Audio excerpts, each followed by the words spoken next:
کہ ان کے ساتھ کچھ بھی نہ گیا اور نہ ہی ان کے وارثوں نے ان کے پاس چھوڑا۔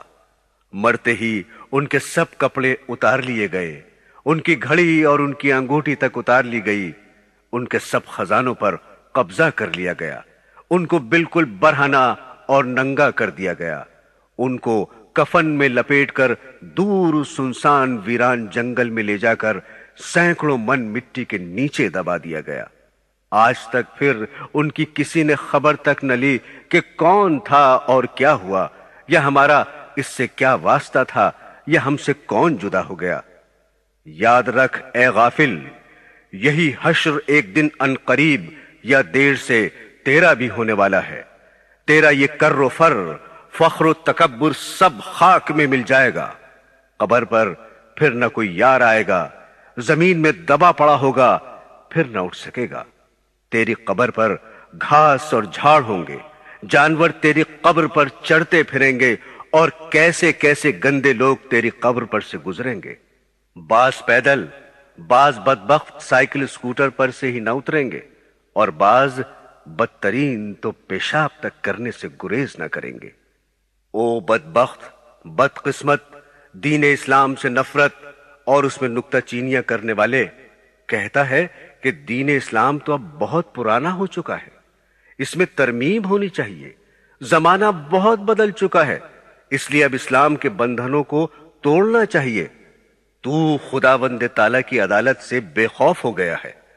او نزاکت کے پتلے، جو نرم نرم بستروں پر پڑا ساری رات مزے لے کر سوتا اور خدا کی یاد سے غافل ہوتا ہے، خاک کے بستر اور مٹی کے گھر کو بھلا دینے والے، کوٹھیوں اور محلوں کے عاشق، اپنی منمانی اور جی چاہی کرنے والے، خدائے پاک کے حکموں کو بھلا دینے والے، اپنے گریبان میں منہ ڈال کر ذرا سوچ کہ جن کو تو آج جنگل میں تنہا چھوڑ کر مٹی کے نیچے دبا کر آیا ہے، وہ کس طرح سے محفلوں میں بیٹھ کر قہقہے لگاتے اور ہنسا کرتے تھے، اور دوسرے کمزور لوگوں کا مذاق اڑایا کرتے تھے۔ آج وہ قبروں میں خاموش پڑے ہیں۔ کس طرح سے دنیا کے لذت و آرام میں مشغول تھے، آج مٹی میں ملے پڑے ہیں۔ کیسا انہوں نے موت کے آنے کو بھلا رکھا تھا، آج اس کا شکار اور لقمہ بن گئے۔ کس طرح سے شباب و جوانی کے نشے میں چور اور اندھے معذور تھے، ہائے آج ان کا کوئی پوچھنے والا نہیں۔ کیسے دنیا کے دھندوں میں ہر وقت مشغول اور مال کمانے میں دن رات لگے رہتے تھے کہ ہر وقت دن رات صبح شام ماہ و سال ان کو چین و سکون اور صبر و شکر نہ تھا۔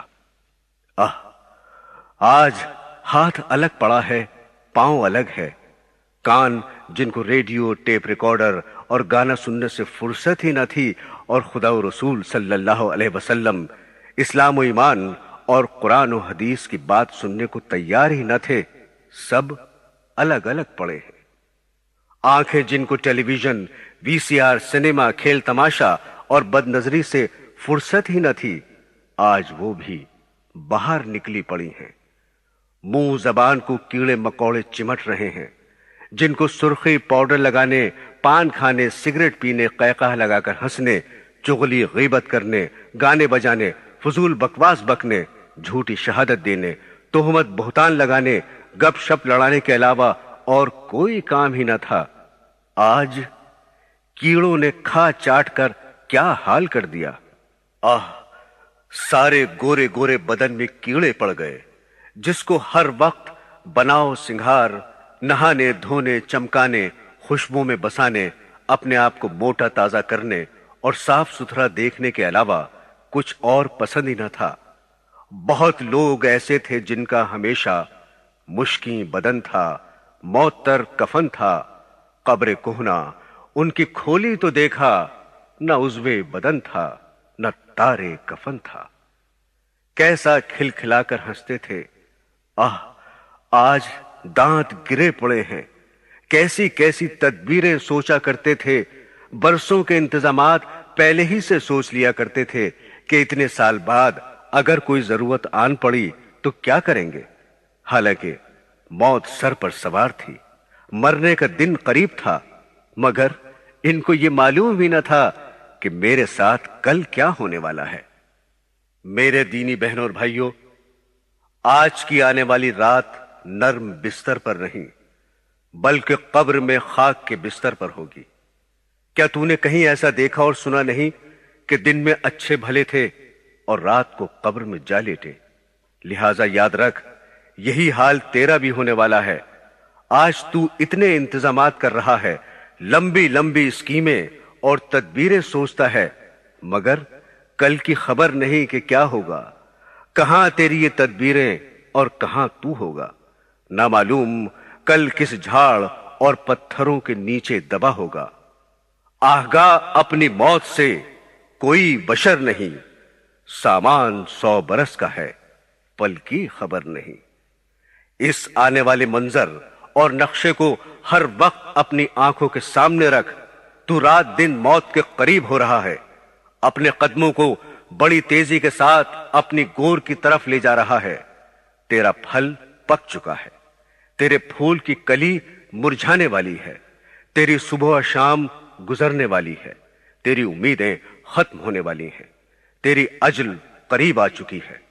آج جن کو تو اپنا ساتھی سمجھ رہا ہے، جن کے ساتھ تو آج اپنا دل بہلا رہا ہے، یہ تیرے کل کچھ بھی کام نہ آئیں گے اور نہ ہی تجھے کچھ نفع دیں گے۔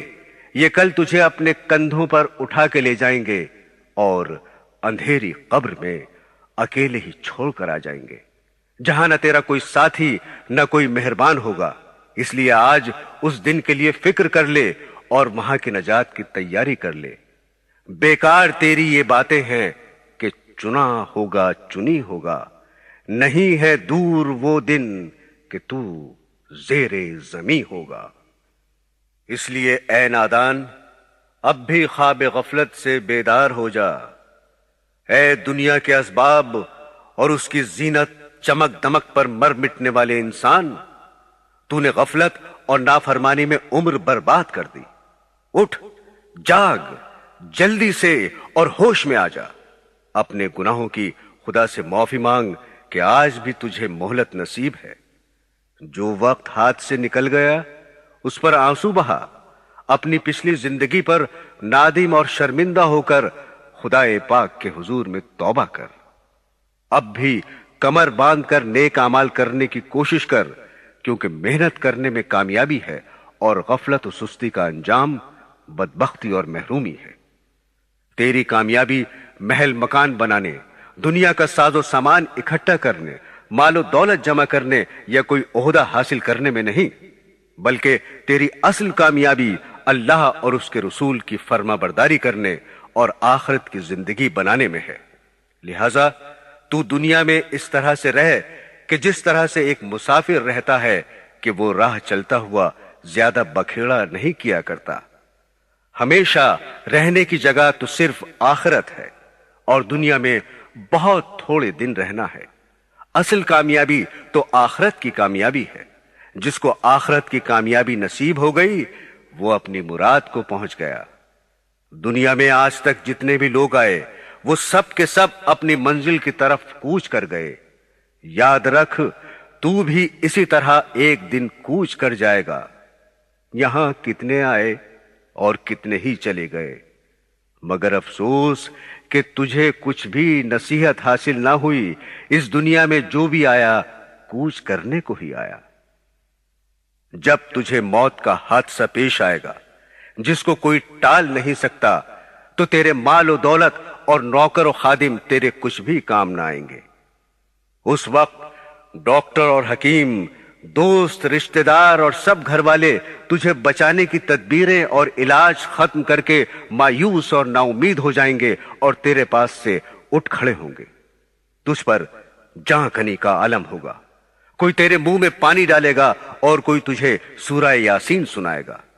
تیرا دم نکل جانے کے بعد تیرے بدن سے لباس حاضرہ اتار کر تجھے کفن کی چادروں میں لپیٹ دیں گے، تجھے زمین کی تہ میں اکیلا چھوڑ دیں گے اور نظروں سے چھپا دیں گے۔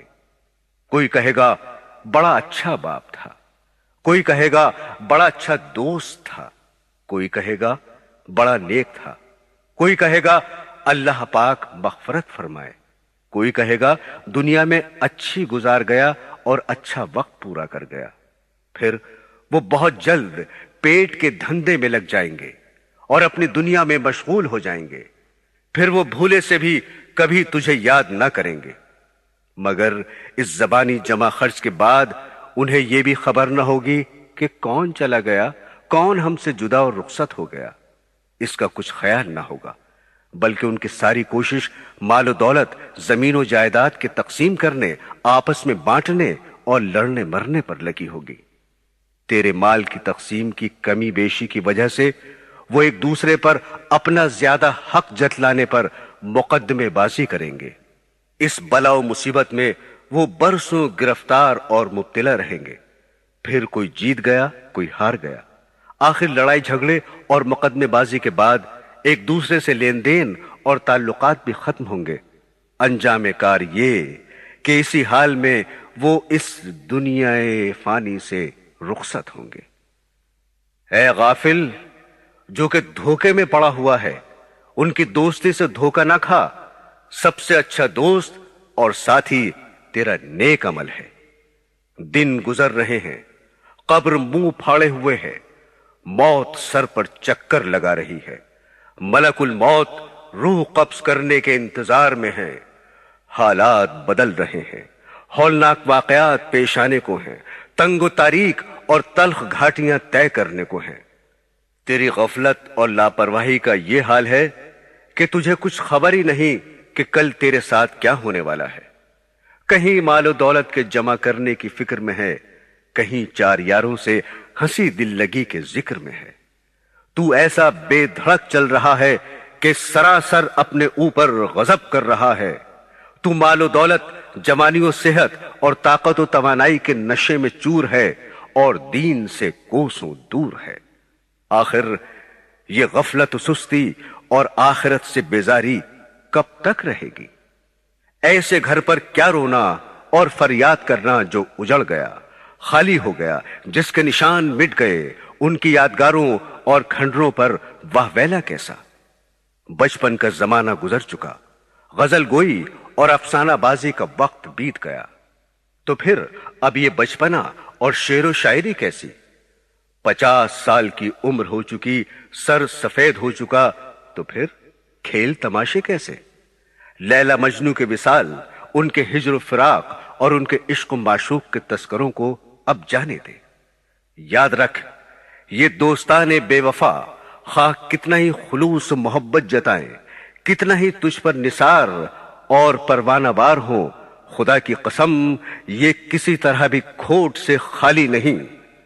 حسینوں نازنینوں کی محبت سراسر بد نصیبی اور ندامت ہے۔ تیرا یہ ہر روز کا بننا سمرنا اور ہم نشینوں کے ساتھ رنگ رلیاں منانا، شراب و کباب کے نشے میں بدمست اور مدہوش رہنے کا انجام سوائے آخرت کی ذلت و رسوائی کے اور کیا ہے؟ اب بھی وقت ہے، میرا کہنا مان جا کہ ہر محبوب کی محبت سے بیزار اور دست بردار ہو کر حضور نبی کریم صلی اللہ علیہ وسلم سے الفت و محبت کا رشتہ جوڑ لے، اور دل و جان سے ہر کام میں ان کی پوری فرما برداری کر، اور اسی پر اپنی نجات کا بھروسہ اور امید رکھ۔ حضور نبی صلی اللہ علیہ وسلم کی محبت اور تابعداری کا ہونا عزت و کامیابی اور علامت ایمان ہے، لہذا اس کو کامل کر لے۔ آپ کی محبت انسان کے لیے دین و دنیا میں عزت، قبر میں سامان انسیت اور آخرت کا بہترین ذخیرہ اور توشہ ہے۔ اس مولا کریم رب رحیم کا احسان سمجھ اور شکریہ ادا کر کہ جس نے تجھے ان کا امتی بنایا اور ان کے ذریعے سے تجھے ایمان بخشا، جنہوں نے فرمایا آدمی اسی کے ساتھ ہوگا جس سے اس کو محبت ہوگی، یہ سچا وعدہ ہے۔ اے میرے مولا، مجھے رسول اللہ صلی اللہ علیہ وسلم کی سچی محبت اور ان کی سچی فرما برداری نصیب فرما، ان کے نقش قدم پر چلا، ان کی شفاعت نصیب فرما۔ میں ان کی شفاعت کا امیدوار ہوں، کیونکہ محب کو اپنے محبوب سے پوری امید ہوتی ہے۔ حضرات گرامی، حضور نبی کریم صلی اللہ علیہ وسلم نے ارشاد فرمایا کہ تم قبرستان جایا کرو، کیونکہ قبرستان موت کو یاد دلاتا ہے، اس سے عبرت حاصل ہوتی ہے۔ میں نے اپنے رب سے اپنی والدہ کی قبر پر جانے کی اجازت مانگی تھی، مجھے اس کی اجازت مل گئی، لہٰذا تم بھی قبرستان جایا کرو، اس سے دنیا سے بے رغبتی پیدا ہوتی ہے اور آخرت یاد آتی ہے۔ حضرت ابو ذر غفاری رضی اللہ تعالی عنہ فرماتے ہیں کہ آپ نے مجھ سے ارشاد فرمایا کہ اے ابو ذر، قبرستان جایا کرو، اس سے تم کو آخرت یاد آئے گی، اور مردوں کو غسل دیا کرو کہ یہ نیکیوں سے خالی بدن کا علاج ہے اور اس سے بہت بڑی نصیحت حاصل ہوتی ہے۔ جنازے کی نماز میں شریک ہوا کرو، شاید اسی سے کچھ رنج و غم تم میں پیدا ہو جائے کہ غمگین آدمی جس کو آخرت کا غم ہو اللہ تعالیٰ کے سائے میں رہتا ہے اور خیر کا طالب رہتا ہے۔ ایک حدیث شریف میں ہے کہ آپ نے فرمایا کہ تم بیماروں کی عیادت یعنی بیمار پرسی کیا کرو اور جنازے کے ساتھ جایا کرو کہ یہ آخرت کو یاد دلاتا ہے۔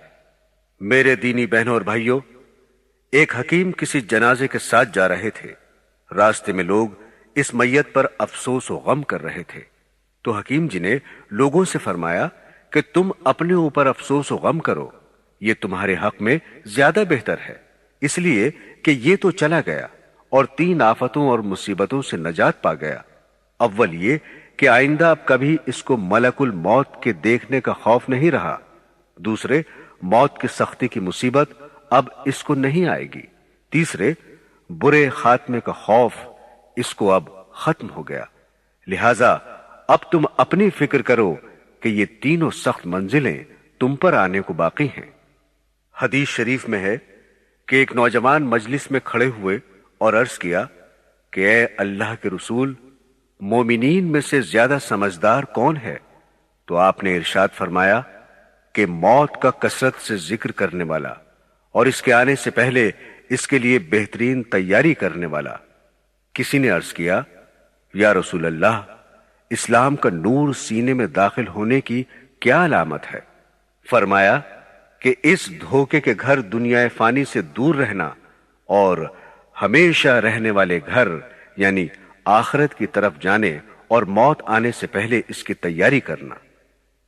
حضرت عبداللہ ابن عمر رضی اللہ تعالی عنہ فرماتے ہیں کہ ہم 10 آدمی جن میں ایک میں بھی تھا جناب رسول اللہ صلی اللہ علیہ وسلم کی خدمت میں حاضر ہوئے، تو ایک انصاری نے حضور صلی اللہ علیہ وسلم کی خدمت میں یہ سوال پیش کیا کہ یا رسول اللہ، سب سے زیادہ سمجھدار اور سب سے زیادہ محتاط آدمی کون ہے؟ فرمایا کہ جو لوگ موت کو سب سے زیادہ یاد کرنے والے ہوں، پس یہی لوگ ہیں جو دنیا کی شرافت اور آخرت کا اعزاز اور مرتبہ لے اڑے۔ حضور نبی کریم صلی اللہ علیہ وسلم نے ارشاد فرمایا کہ دانا یعنی عقل مند وہ شخص ہے جو اپنے نفس کو قابو میں رکھے اور موت کے بعد والی زندگی کے لیے عمل کرے۔ نادان اور بے عقل وہ ہے جو اپنے نفس کی خواہشات کی پیروی کرے اور اللہ تعالیٰ سے بے بنیاد امیدیں رکھے۔ اس حدیث پاک سے معلوم ہوا کہ دانا اور عقل مند وہ نہیں جو اپنے آپ کو عقل مند سمجھے یا پھر دنیا والے اسے عقل مند سمجھتے ہوں، حالانکہ دانا اور عقل مند وہ ہے جو خدا اور رسول کی نظر میں دانا اور عقل مند ہو۔ خداوند تعالیٰ اور رسول اکرم صلی اللہ علیہ وسلم کی نظر میں دانا اور عقل مند وہ شخص ہے جو اپنے نفس کو قابو میں رکھے اور اس کو بری خواہشات سے روکے رکھے، ہر وقت اس کا محاسبہ کرتا رہے، کسی وقت بھی اس کی نگرانی سے غافل نہ ہو کہ وہ اپنی من مانی اور جی چاہی کرنے لگے اور خداوند تعالیٰ کی بنائی ہوئی حدود کو توڑ کر آزاد ہو جائے، ہر وقت آخرت کی زندگی کو سامنے رکھ کر موت کے بعد آنے والی زندگی کی فکر رکھ کر اس کو سنوارے بنائے اور وہاں کی کامیابی کی تیاری کرتا رہے۔ خدا اور رسول کی نظر میں نادان اور بے وقوف شخص وہ ہے جو اپنی زندگی کی باغ ڈور اپنے نفس کے ہاتھ میں دے دے اور دن رات اپنے نفس ہی کی خواہشات پوری کرنے میں لگا رہے اور پھر خدا کے فضل و کرم کی بے بنیاد امیدیں رکھے، یعنی پوری زندگی تو نافرمانیوں اور منمانیوں میں گزار دے اور صرف زبانی جمع خرچ اور آرزو سے جنت کا طالب رہے، ایسا شخص نقصان اور خسارے میں رہنے والا ہے۔ حدیث شریف میں ہے کہ حضور صلی اللہ علیہ وسلم نے فرمایا کہ لذتوں کو توڑنے والی چیز یعنی موت کو کثرت سے یاد کیا کرو۔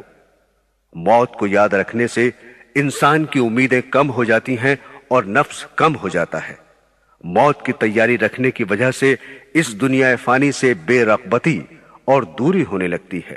موت کی یاد آدمی کو مال کی زیادتی، حرص و طمع اور لالچ سے بھی روکنے والی ہے، کیونکہ آدمی ظلم و ستم، کم تول، جھوٹ بول اور دھوکے فریب کر کے اپنے سر گناہوں کے گٹھر خزانے جمع کر کے اور وارثوں کے حوالے کر کے دنیا سے خالی چلا جاتا ہے اور پچھلوں کے منہ میں ناجائز لقمہ دے جاتا ہے جو بعد میں ان کے لیے وبال جان بن جاتا ہے۔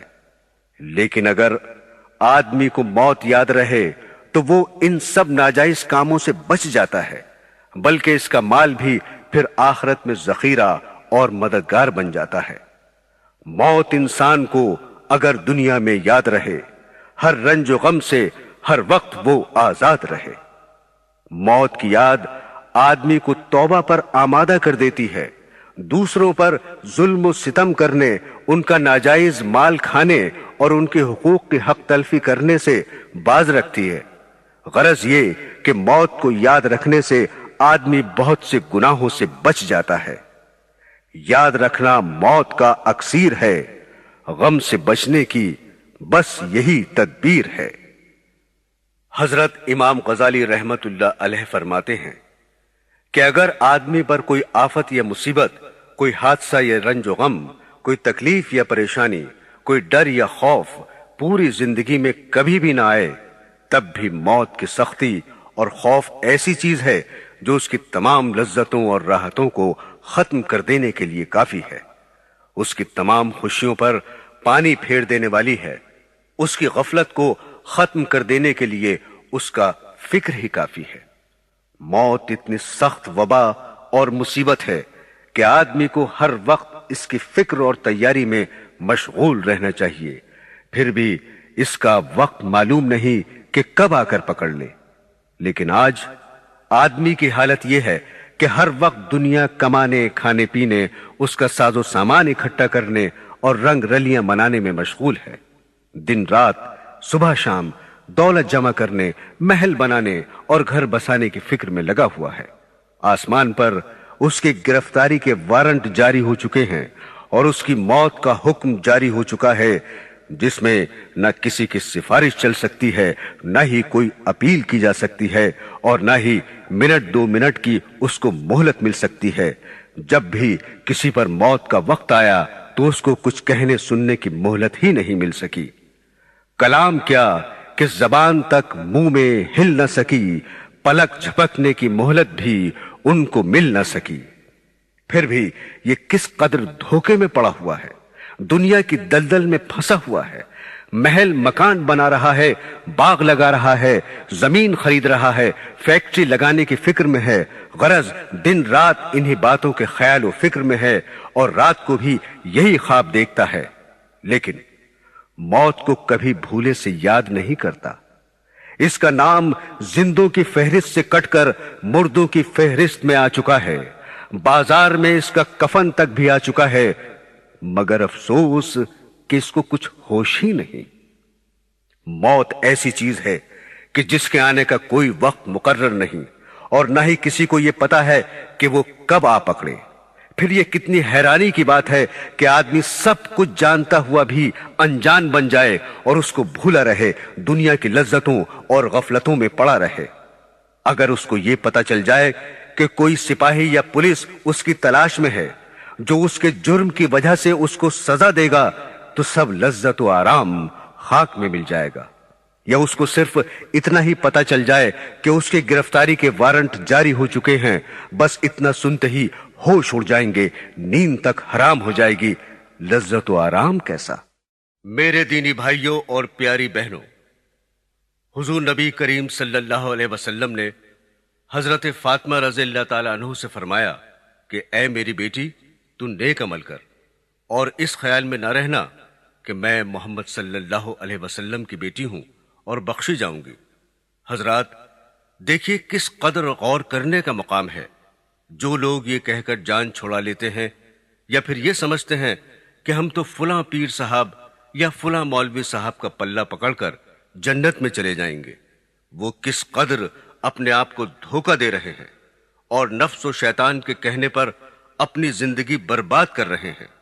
عزیزو، اب بھی وقت ہے، قبر کا عذاب بہت دردناک ہے۔ موت ایسی چیز ہے کہ جس کے آنے کا کوئی وقت مقرر نہیں۔ موت بہت تیز رفتاری سے ہماری طرف بڑھ رہی ہے۔ خدا را، آخرت کی فکر کرو اور عذاب قبر سے پناہ مانگو۔ آگاہ اپنی موت سے کوئی بشر نہیں، سامان 100 برس کا ہے، پل کی خبر نہیں۔ حضرات، حضرت فاطمہ زہرا رضی اللہ تعالیٰ عنہ کی وفات کے بعد جب رات کو ان کا جنازہ قبر میں اتارا گیا تو حضرت ابو ذر غفاری رضی اللہ تعالیٰ عنہما نے اپنے جوش غم میں قبر سے خطاب کر کے فرمایا کہ اے قبر، کیا تجھے کچھ خبر بھی ہے کہ ہم کس کا جنازہ لے کر آئے ہیں؟ یہ بیٹی ہیں رسول اللہ صلی اللہ علیہ وسلم کی، یہ بیوی ہیں حضرت علی کرم اللہ وجہ کی، یہ والدہ ہیں حضرت امام حسین اور حسن رضی اللہ تعالی عنہما کی، اور یہ فاطمہ زہرا ہیں جنت کی عورتوں کی سردار۔ قبر سے آواز آئی کہ اے ابو ذر، قبر حسب و نسب بیان کرنے کی جگہ نہیں ہے، یہاں تو صرف نیک اعمال کا ذکر ہے۔ یہاں تو وہی آرام پائے گا جس کے اعمال اچھے ہوں، جو سچے دل سے اللہ اور اس کے رسول کے فرما بردار ہوں گے۔ حضرات، ابھی آپ نے قبر کی آواز سنی، لیجئے اب ہم آپ کو قبر کے بارے میں کچھ اور تفصیلات بتا رہے ہیں۔ امید ہے آپ ان واقعات کو سن کر عبرت حاصل کریں گے۔ ابن حجر مکی کا بیان ہے کہ عبد الباسط نامی ایک شخص قاضی شہر کا چپراسی تھا۔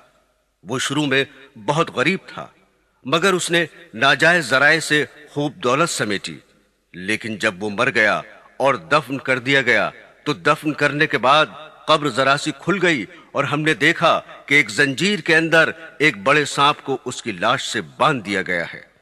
ہم نے ڈر کر قبر پر مٹی ڈال دی اور عبرت لے کر گھر لوٹے۔